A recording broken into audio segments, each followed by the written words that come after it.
Guys, nabudol ako. Kasi kanina, pagkagising ko, nag-check ako kagad ng Facebook ko. May nakita akong notification na ang sabi doon na nag-violate daw ako ng ah, community standards. So, tiningnan ko naman yung ano ko, nung clinic ko yung sa notification, nakita ko doon, ang sinasabi niya is yung kanta ko na Mahiwagang Lato-Lato. Yung kanta ko na Mahiwagang Lato-Lato, ako gumawa nun. Ako nagsulat nun, ako lyrics nun, pinaremix ko yun. Tapos, ang tagal-tagal na nun eh. Siguro, March 19 ko yun siguro in-upload. Tapos, marami ng views yun. Alam nyo guys, yung kanta na yun, para sa akin mahalaga yun. Kasi kumbaga yung unang kanta ko na yun, na-monetize ako ng dahil doon.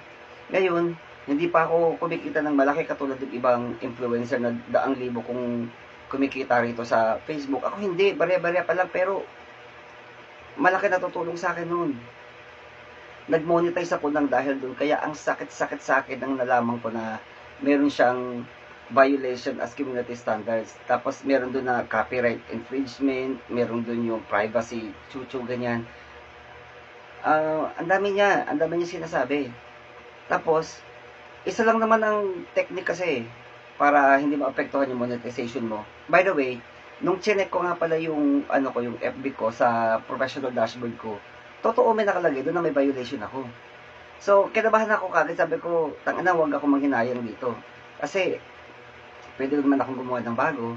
So, ang ginawa ko, dinilit ko to. Dinilit ko, guys. Alam nyo, ang sakit-sakit sa kalooban ko kasi para sa akin, napansin ako sa kanta na yun eh. Totoo, may mga nangbabash sa akin, mayroong mga sinasabi sa akin na idol ko daw si Carlos Agassi, na sayang daw yung beat ko kasi ang pangit ang lyrics ko. Guys, sa simula lang naman yun. Nagpapakilala lang naman ako. Kapag ako nakilala na o medyo sumikat na, magbabago tayo ng tema. Magiging maayos at maganda ang mga lyrics ko. Nagpapapansin lang ako guys, kaya kung bakit ganun ang aking mga lyrics.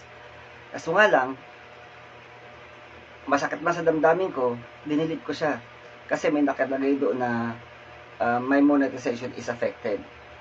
So, nung nakita ko, in-upload ko siya ng March 19. So, ngayon kasi simula pa lang ng May, meron na akong 3,000 views.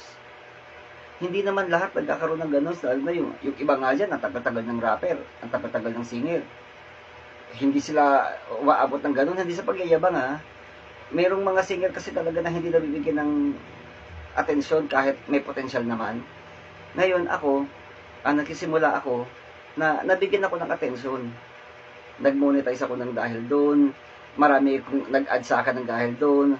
Marami nag-follow sa akin. Umabot ng 12K yung page ko. Tapos, ito na, hindi pa, meron na mga pupasok sa kada pera. Sentimo-sentimo lang. Actually, more than $10 na yung kinikita ko ron. Pero,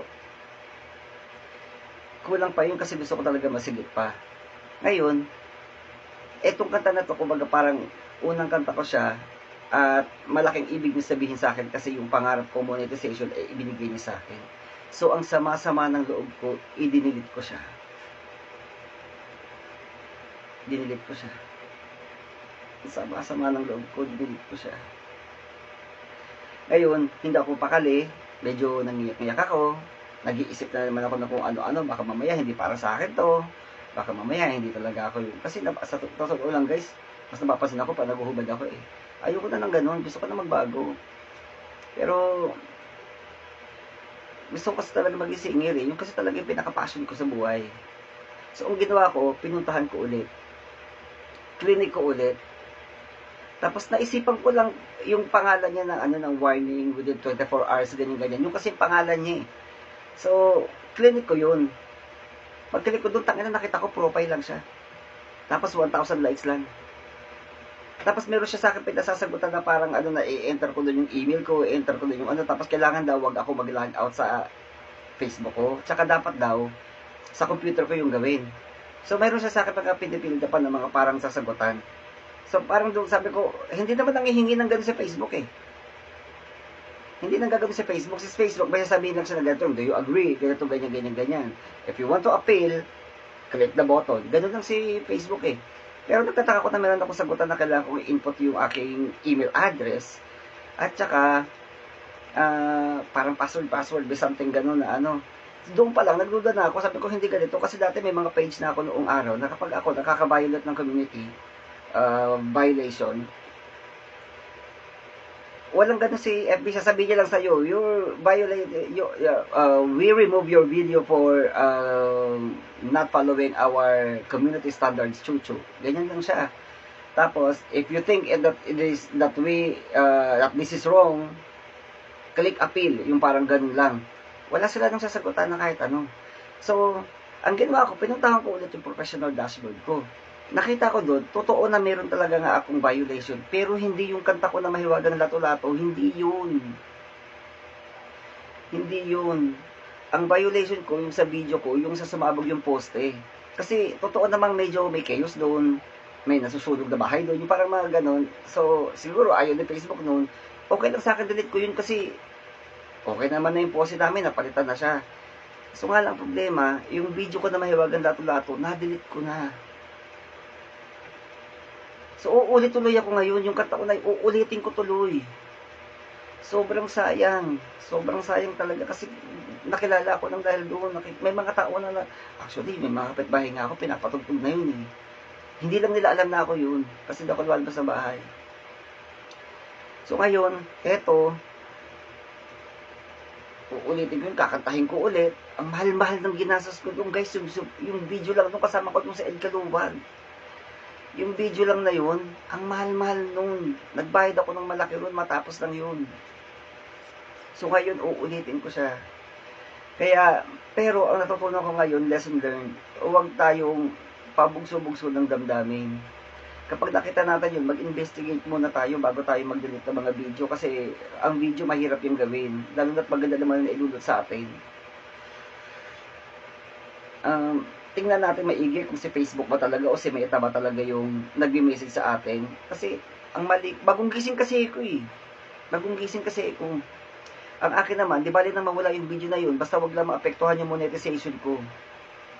So, ang ginawa ko, dinelete ko yung isang video ko na sinasabi ni Facebook na nag-violate ako ng community standards. Yun nga yung pumuputok yung poste.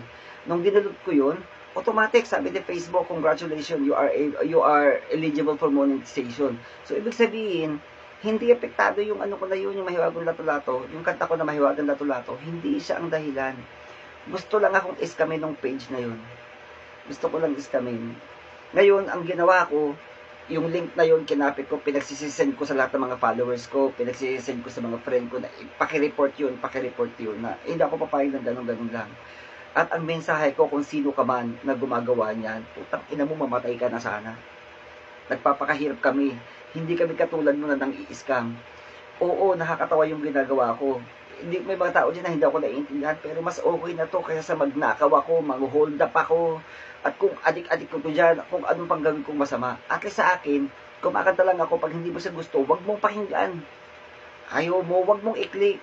May choice ka, hindi ako namamwersa. Hindi ako gumagawa ng kahit anong masama sa kapwa ko. Tapos gaganunin mo ko. Yun na nga nagsisimulang katulad ko na artist, na mag-isa lang. Wala nga ako sumusuporta sa akin na kahit sino ka mag-anak eh. Tapos lulukuhin mo ko. Alam mo, sino ka man, kakarmahin ka, magkasakit ka sa atin, malala. Masama na akong masama, pero hindi ka rin naman mabuti. Kakatiis ko, na parang masabihan lang ako mabait, kakaproject ko ng maayos, nagkakadapahamak-pahamak ako. Pero ngayon, masama na ako masama, putang ina mo ikaw.